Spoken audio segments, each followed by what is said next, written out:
Dr. Mrs. Genevieve Duncan Obuobi is an astute Ghanaian banker, trainer, SME consultant, speaker, and an author. As a certified Tony Robbins knowledge broker, she has expertise in leadership, personal development, customer service, and business management skills. Dr. Genevieve holds a doctorate in business administration from Swiss Business School, Zurich, and holds several certifications and professional accreditations from various institutions in Ghana, the United States, China, and the United Kingdom. Dr. Genevieve is a Commonwealth Entrepreneurs Club ambassador for Ghana with focus on SME skills and capacity development.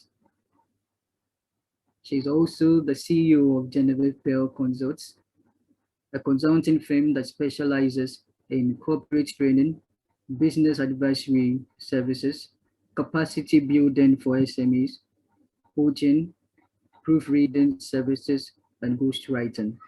She is passionate about financial empowerment of women and a shift in the mindset of women and the youth on the leadership, helping you stand out in your personal relationship, career, and business and effort. She believes with focus, resilience, and God being the focal point of your life, nothing is impossible.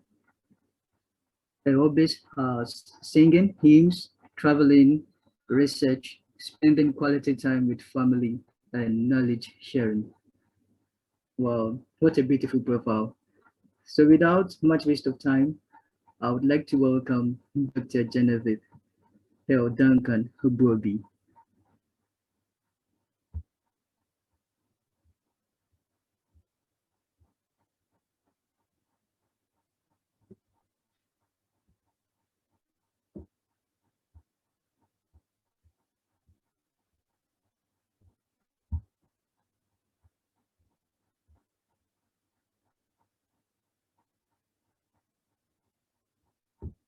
Okay, so let's welcome Dr. Genevieve.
Dr. Genevieve, please, you can unmute yourself.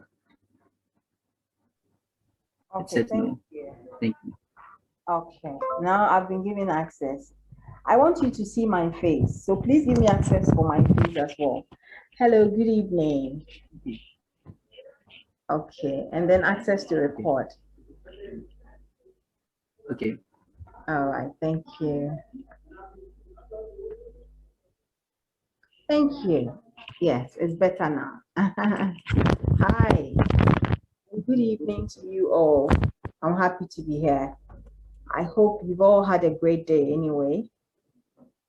Okay, so today we are going to zoom right into our discussion.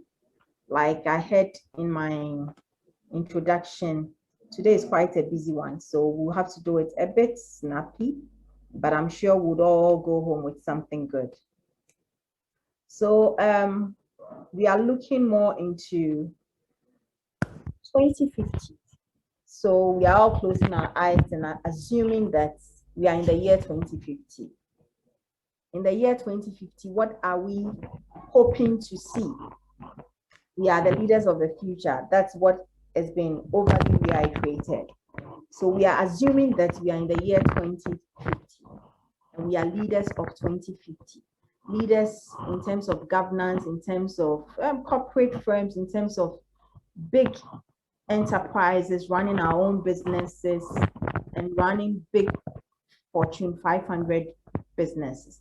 That is the kind of leaders that today I want you to see yourself.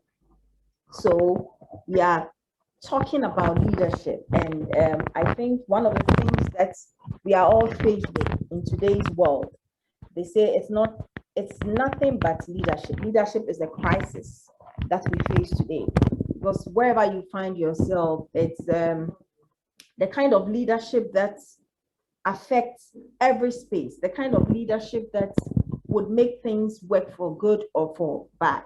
So we are asking ourselves that if we are found as leaders in 2050, because we are looking into 2050, what are some of the things that we should think about? How should we rule? How should we govern people? How should we affect lives?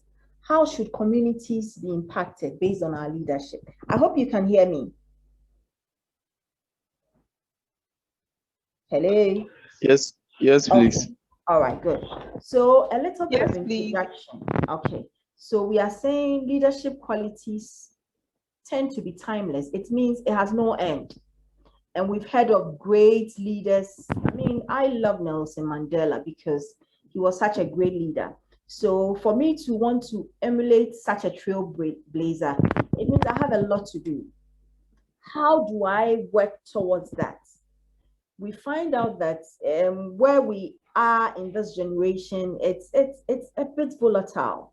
So many things are happening. Different scenarios, even before COVID. So many things have impacted our space. And what are some of the things that, as young people who are looking into the future, what are some of the things that we need to focus our minds on? Before we zoom into all that, I want you to just think through what leadership is all about. And when you look at the Oxford Dictionary, it says that leadership is the action of leading a group of people or an organization.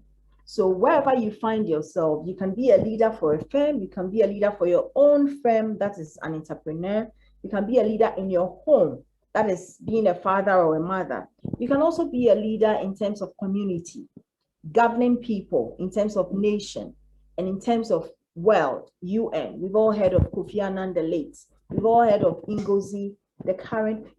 So many people that we have the chance to look up to. What are some of the things that these people did? And what can we do if we want to follow their footsteps? There are so many styles of leadership. The question is, what is your style? What style attracts you? What are you trying to emulate? Which kind of leader do you admire that you want to see yourself as? There are so many leaders that have come and gone. But one thing that stands with all leaders is that whatever they did, it is timeless. It doesn't go out of our minds, or it doesn't go out of the books of history.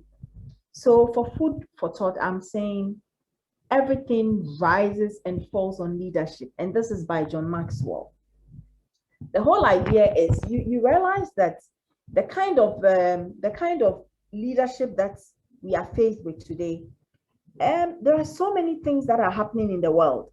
And honestly speaking, if you say you want to look back and see what is happening in the world today, you realize that this generation, we have a whole lot of work to do. But the question I will pose to you this afternoon or evening is, how prepared are you? Are you prepared to face the kind of leadership that this world needs? Or even Ghana, let me zoom it back to our own country, Ghana. Are you ready to face that kind of leadership? Are you prepared? Are you waiting for the opportunities to come before you prepare yourself? Or you are the type who is available when the opportunity comes? It means you've prepared yourself adequately to meet the opportunities? These are some of the questions that I want you to ask yourself. So there is something called the leadership triangle. And for every kind of leader, wherever you find yourself, there is a vision that you have. And that is why you are the leader. That is why you are going and others are following you.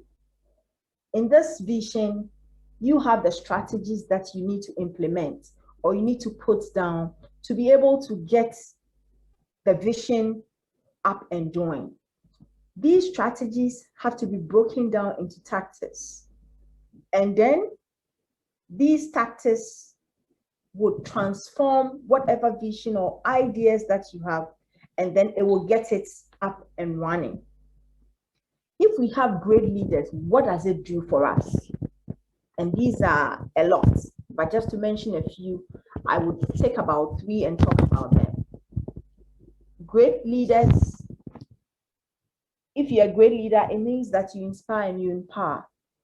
It means that you implement your vision and values. And the last one I'll talk about is that it means that you provide appropriate resource. In providing appropriate resource, it means that you are actually the pillar, the one that everybody will come to, the one that will delegate, the one that will put people at the right places. So just like I wrote in my book, The Jigsaw Effects of Leaders, a good leader does not just think about he doing everything or placing people wrongly. A great leader places people rightly. You make sure that you put square pegs in square holes.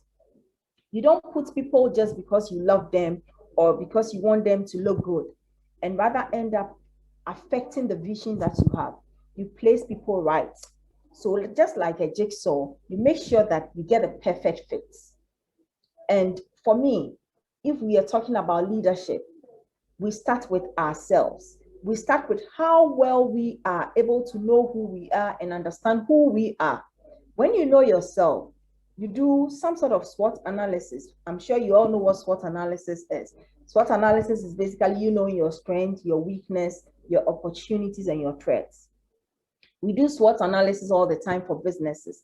But the question is, how many of us have taken the pain or the time to do SWOT analysis for ourselves and ask ourselves questions that would help us to understand who we are? The moment you are able to identify these things and tap into who you are, getting to untap that from others becomes easier. And that is the role of a leader. A leader is able to untap the potentials of his people. And that is the kind of leadership mindset that we should all have. From the way things are going, you can't be a leader and not be honest. There are some key skills that every great leader should have. Although some of these things are, I will say, are things that we've heard in time past, they are timeless. You can't go away without it. You can't say that in some years ago we had these skills and now we don't. It is something that we all have to go by. So when we talk about great leadership skills, we are talking about collaboration. We are talking about somebody who shows empathy, somebody who inspires, somebody who can delegate, somebody who knows how to get the best out of people. And these are key skills that, for me, every great leader should have. These are skills that you cannot run away from or you cannot go without. 3 kinds of shifts in leadership that I want you to remember, if for nothing at all. This is what I want you to remember, that there is something we call identity shifts. So now you are asking more questions than answers, from answers to questions. It means that now you're asking, why is this? You are challenging the status quo. You're asking questions that you need to get solutions from, not the kind of questions that you are asking for somebody else to answer you. And that is what today's leaders should do. And looking into 2050, looking at the disruption that is happening in the whole world, it means that very soon artificial intelligence is going to take over. And with something like that, if you don't ask questions, you don't probe, you don't ask why is this so? And what can be done to make it better or to improve it? Then it means that you don't have that kind of mindset shift that we want you to have. Another mindset shift I want you to remember is the power of empowerment. All you are doing today is to get you empowered. But when you get empowered, you need to actually empower others. When you get empowered and it is just with you, you keep it to yourself. You've not really done yourself much good, because the more you share knowledge, the more you gain more, and the more you gain the experiences from other people. And like we always say, knowledge is not in one man's mind. So you need to acquire knowledge and also share knowledge. And then the third shift I want you to remember is the shift from intelligent quotient. You're all in school now and you're intelligent. You're making sure that you pass, you make sure that you come out with good grades and all that. But that is intelligent quotient. When you come into leadership, it is more about you combining your IQ and your emotional quotient. Even now, there is another thing we call social quotient, how to network, how to tap into great networks, how to use your network for your benefit, and how to also give value in terms of giving value back to society and your network. So you realize that we have intelligent quotient. Now we are saying that to be a great leader who would impact your space and affect communities and the world at large, you need something called social quotient. You also need political quotient. The political quotient and the social quotient, I'll say, goes hand in hand. You need to be able to lobby well, not to bootlick or to say bad things about people for you to get there. No, that's not what we are talking about. We are talking about leaders who know how to network well, who know how to lobby well, and use their influence to impact others, not to destroy others. So, if we are talking about identity shifts, we all know that it's been, long ago, everybody talks about people who are very intelligent. And if you are intelligent in school, it means that you are getting all the A's and you are the class prefect and all that. But where we find ourselves today, artificial intelligence is very soon taking over the whole world. And what does that mean to us as leaders? It means that leaders of today, leaders of this generation, should ask a lot of thought-provoking questions. Questions that will cause you to look for answers.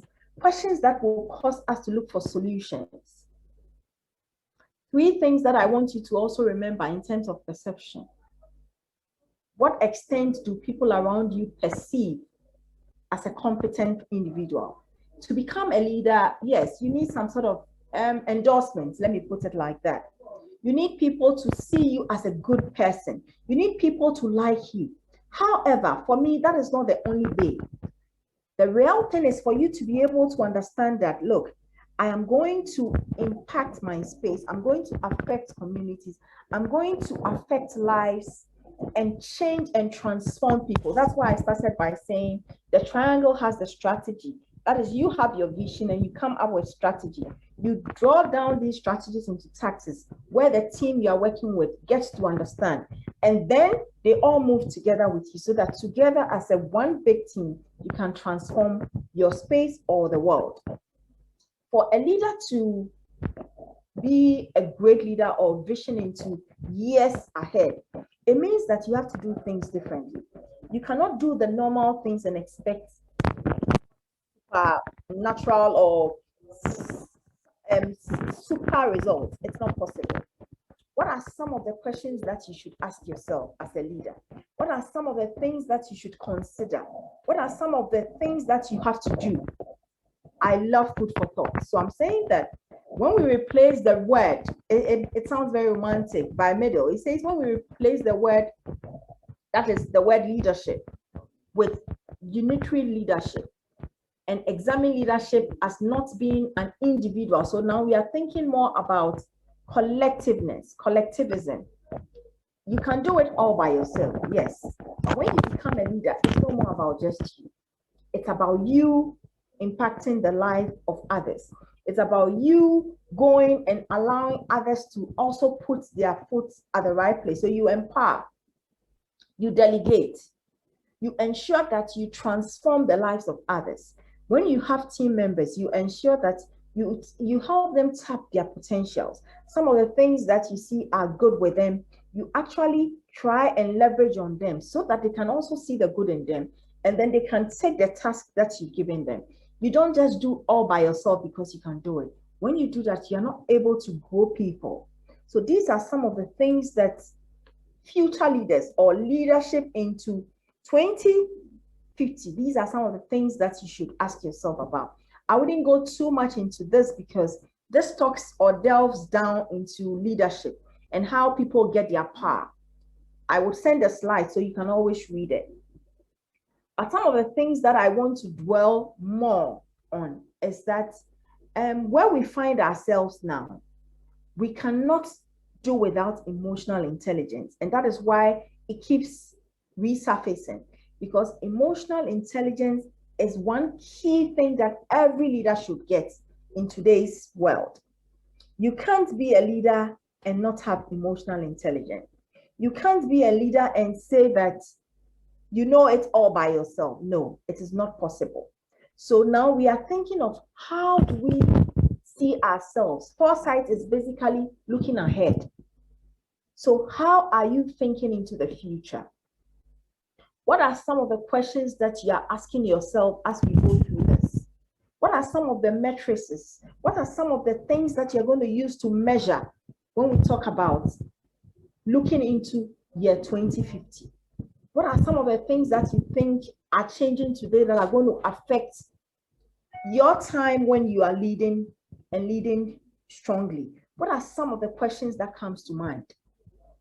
So in looking at foresight into leadership, I want to capture something from Christopher Mims. He says that success in the 21st century means being continually adaptive and transformative. Foresight helps us to transition from a position of reactive disruption to proactive transformation. It shows us where our organization is headed and how we can successfully arrive. In talking about disruption, we all know what has happened. The financial sector has been disrupted.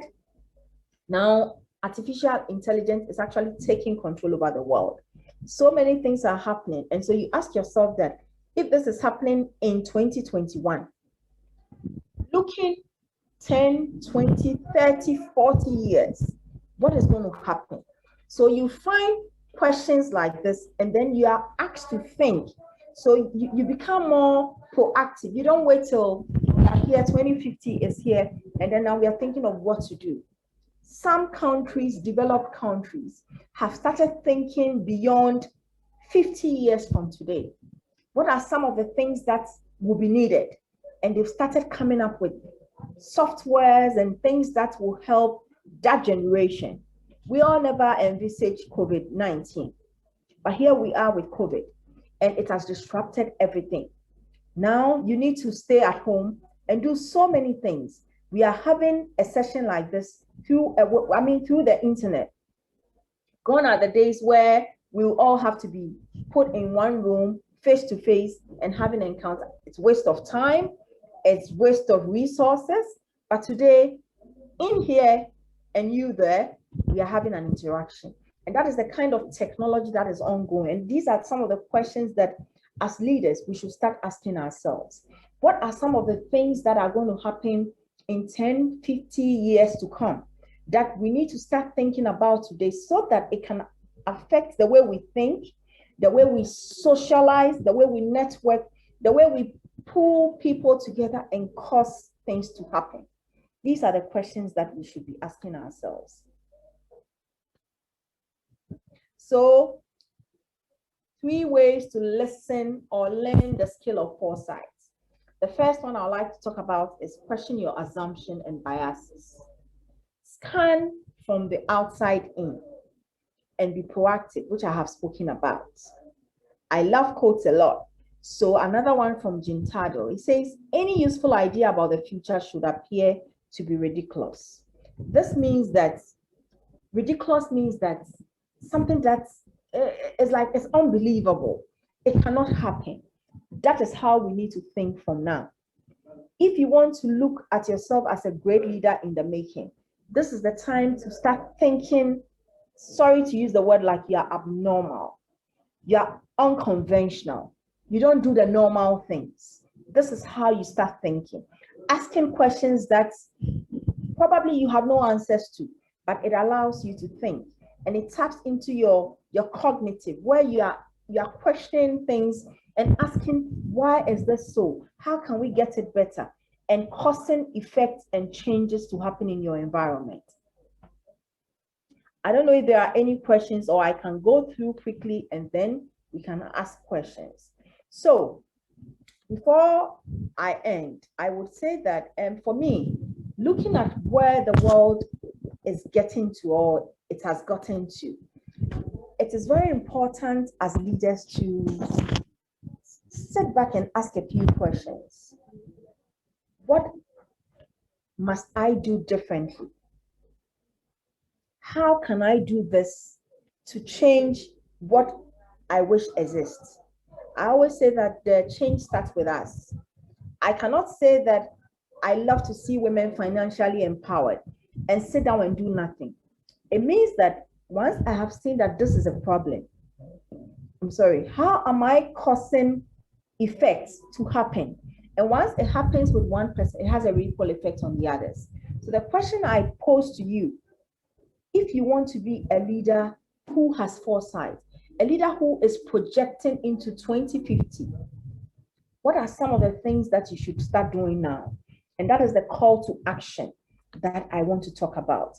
You need to seek knowledge and share knowledge, just as we are doing. You seek it and you also go and share. It allows you to go into research. It allows you to tap into the ideas of different people. You've already been privileged to speak to Dr. Pebi, one of the greatest people I respect so much in terms of leadership from our own country, Ghana. So you've gotten the opportunity to speak to him.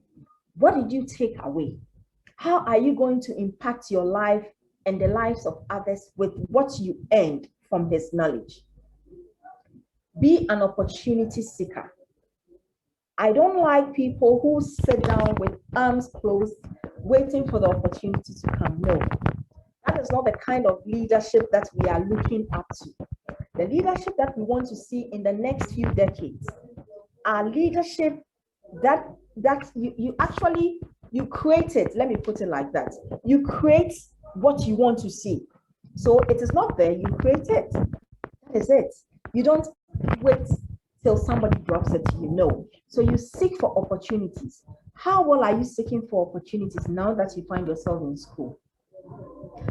Identify some of the friends that you think can come into a great network for you to change certain things that you've seen on campus that you don't want.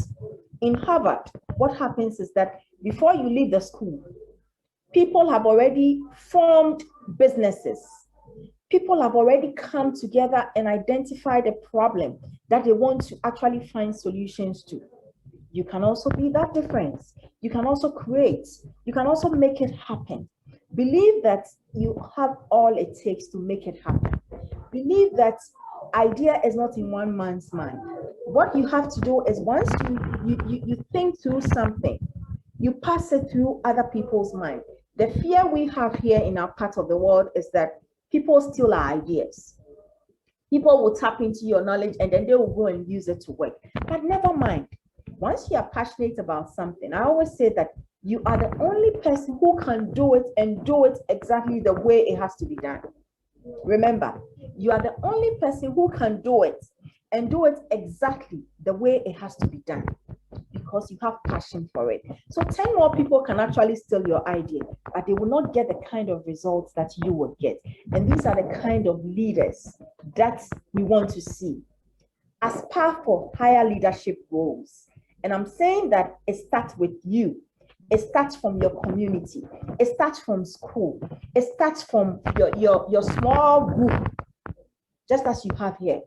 Don't wait till you become the MP of your constituency, or you become the president of a nation, or you become the branch manager of a bank. No. Leadership is not the position we find ourselves in. Leadership is actually you identifying a problem or you having a vision and carrying the vision with the help of others and making it successful. Basically, that is it. So the questions I'm asking you this afternoon or this evening, how prepared are you? When the opportunity comes, will it pass you by? Or you are prepared in such a way that when the opportunity comes, you tap into it? The second point is, don't wait for the opportunity. Seek the opportunity. So go and find it. The Bible says what we should seek and we shall find. So we use the same Bible principles as Christians or as Islamic religion, whatever religion you find yourself, the principles are the same. Tap into your network. Be technological savvy. We are in a world that's without collaborative tools like what we are using now, we are all doomed. Because you can be sitting here and having business meetings with somebody across oceans. That is the kind of world we find ourselves in.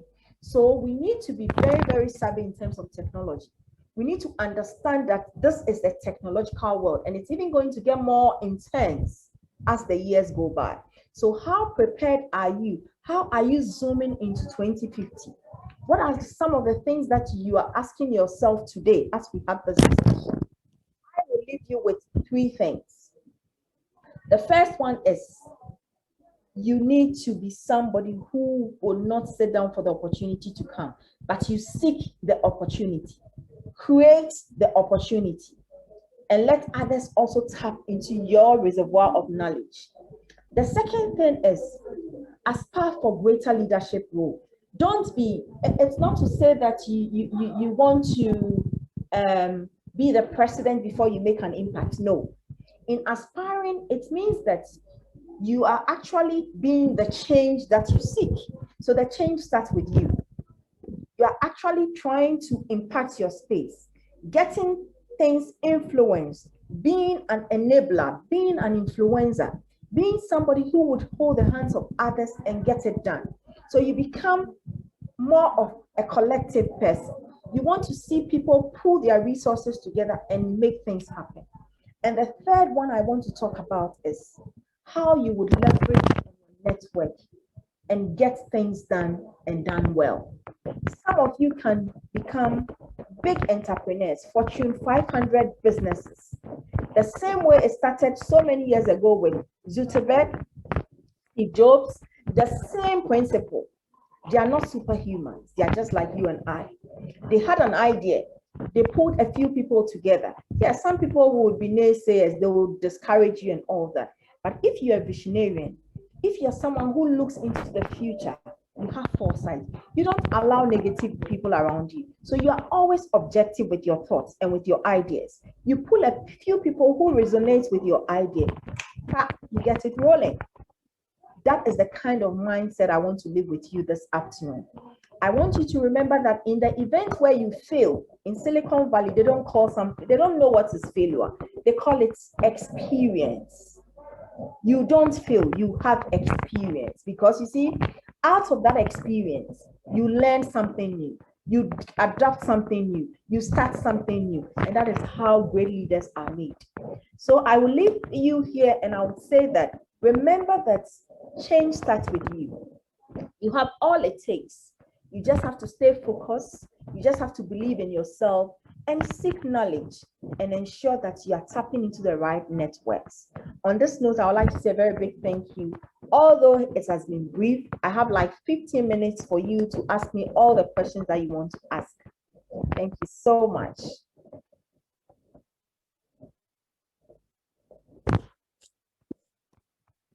Wow, thank you so much, Dr. Genevieve.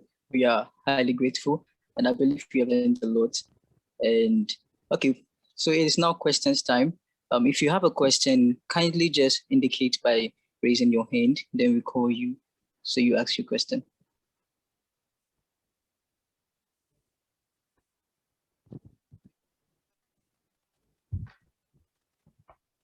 So if you have any question for Dr. Genevieve, kindly indicate by raising your hand, and we call you to ask your question.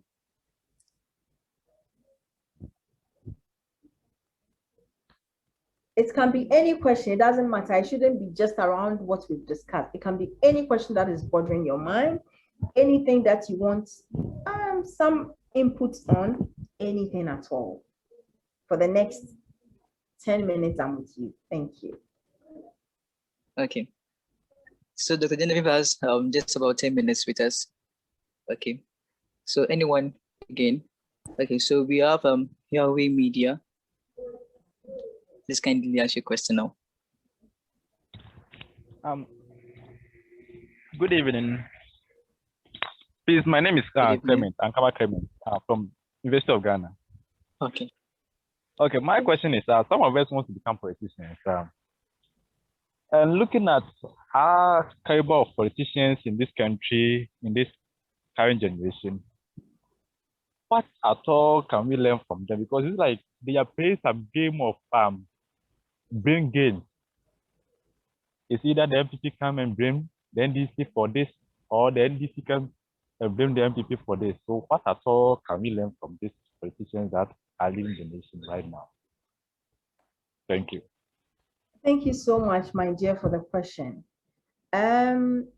What I would say about politicians is that, you see, unfortunately, what we find or what we see has not been too, has not been something that we need to emulate.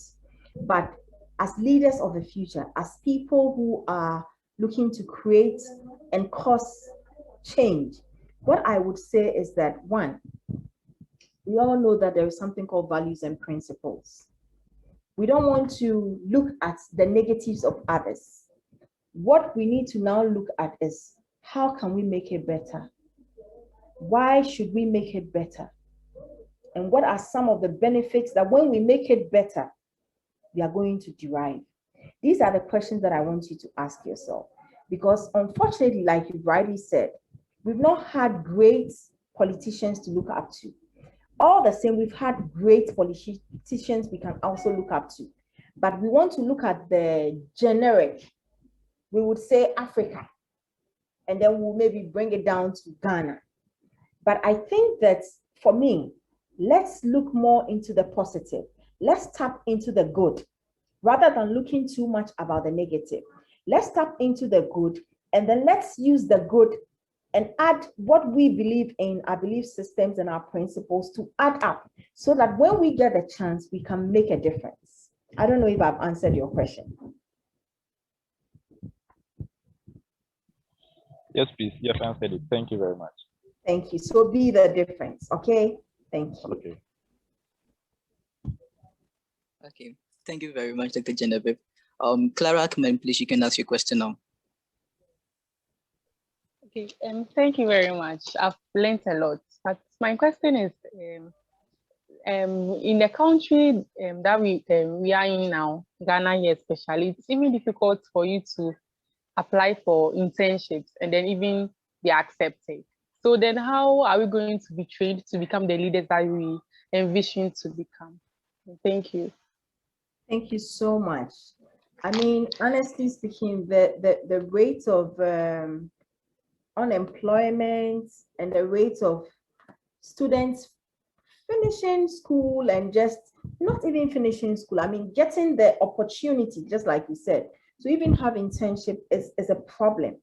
Those days when we were in school, you'd be in school and then there'll be a corporate firm saying that I want these number of students to come and have an internship. Unfortunately, the kind of population we find ourselves in, we are not privy to some of these things. However, like I always use, I just said to him, be the difference. You see, the world has become highly competitive.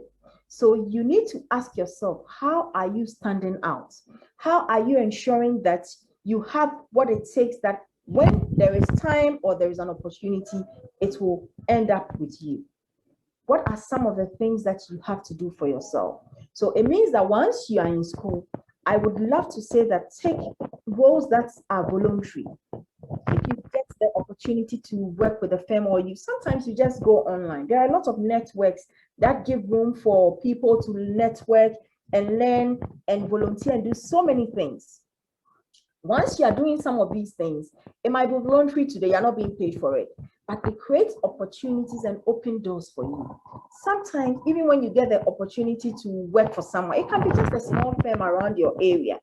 I always look at the very small things, the things that are around us, the things that we can easily get access to. So you get opportunity to go into them. And then what you do for yourself is that you tell yourself that, look, I am using this time or this space to learn. So regardless of whether you earn something or not, you are earning experience. And if I tell you my own story, I have worked with so many people. I have done things that I didn't get any help or any benefit from. But today, it has really helped me. So what I would say is that tap into the networks that you have. Try and even give your services for free. Sometimes you can also read. Read on businesses and people and activities that are happening around you, that they need services that you can offer.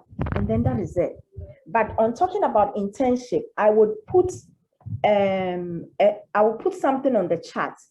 Just send a mail to them and then they can be of help, because that is one of the main things that they are focused on. I consult for them, info@Tarragon. And just be looking out for information. You get it? Use the right social media platforms. Don't just be on Facebook or Instagram and be changing the pictures and the beautiful pictures and all that. I want you to tap into great networks that can be of benefit to you. Okay? So I'm putting something on the page, and then you can actually send a mail to them on internships. And then you can also visit their website, info@tarragonedge.com. And then, yes, their website is, they do something with interns, so www.tarragonedge. Mindy, have I answered your question? Yes, please. Thank you so much. God bless you. Bless you too, dear. Okay, thank you very much, Dr. Genevieve. I'm just hoping you can cater for our last two questions. Yes, please see that. Can you please ask your question now? See that? Hi, can you hear me? Yes, I can hear you, my dear. Yes, we can Okay. hear you. Hi, so you mentioned empowering females at the beginning of your presentation, right? And currently at present, there are not many female representations in governments across Africa. We know this, it's mostly male dominated. Do you believe that it would be more equivalent and equal representation in 2050? And if so, why? And I just want to add to it, what qualities do you believe are valued for leaders that are seen in both genders? Okay, thank you so much. Siddharth, right? So Siddharth, Yeah. well done for representing female. And I didn't hear what you said, but then I would say that you see, I'll say about some few years ago, we had very little or very negligible representation when it comes to women on boards, women across corporate firms, women in leadership and all that. Fortunately for us, we've been crying equality, and it's being heard. But the question I ask myself is that, are we prepared as women? Because you realize that although now the environment is even good for us to tap into, a lot of women are laid back. A lot of women get the opportunity and they don't even want to take it. So what I would say first is that, yes, looking into 2050, of course, there is a likelihood that a lot of women will be presented. However, we need to hold the hands of women. We need to collaborate. We need to make sure that we are mentoring other women, coaching other women, pulling other women along. I was in Nigeria just this weekend. And when I was going, I made sure that I sponsored 2 other women to go to the conference with me. That is how we begin. So you hold the hands of others. So for instance, you have the opportunity to represent Africa as a woman. How many people are you coaching? How many women are you mentoring? How many women are you trying to get to inspire, to let them know that, look, you have all it takes. You can do it. Even if you don't have all it takes, start learning so that in the next few years, you are prepared for the opportunities ahead.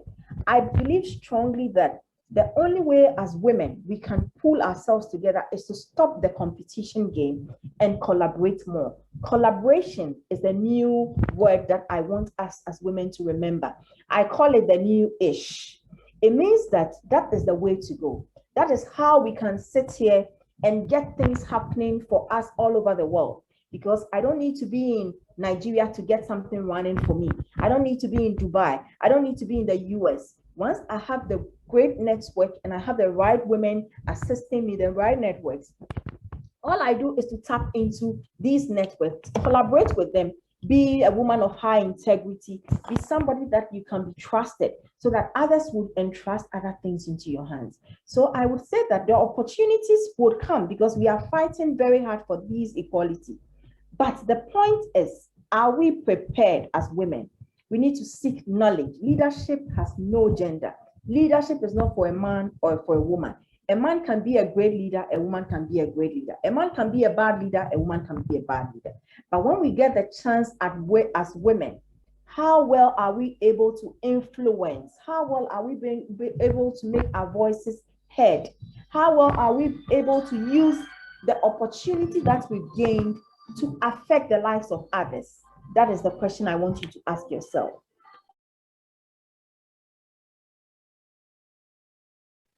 Okay, thank you so much. I have answered your question. Yes, Okay. thank you. My people are calling me, but I think I can answer the last question. Okay. The last question. Okay, thank you very much. We really appreciate your time. Cornelius, please, can you speak now? Yeah, thank you very much, Brother Raphael, and thank you very much, Dr. Genevieve. Please, my question is concerning the emotional intelligence. When you were speaking about some of the shifts we should make as youth in order to counter leadership rules, or let me say qualities, by 2050 was the emotional intelligence instead of the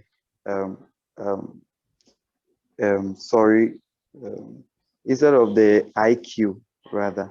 So intelligence quotients should be, you don't have to forget it, but add emotional intelligence to the intelligent quotient.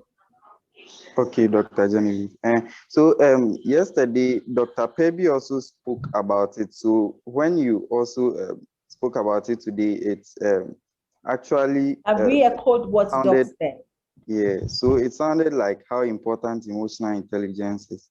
So my question is, actually, I try to think about it to see how emotional intelligence will be needed in the future, where there will be artificial intelligence and machines doing all the work and all that.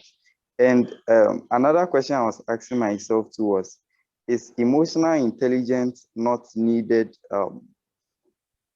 in this current situation? I mean, compared to the years to come, that's 2050. Yeah, thank you very much. Emotional intelligence is equally important now, but even in the near future, it's going to be more important. That is why we keep emphasizing on it. You know, those times we are in school and we are very intelligent, and it's like, it's all about the book long or being a shark and all that.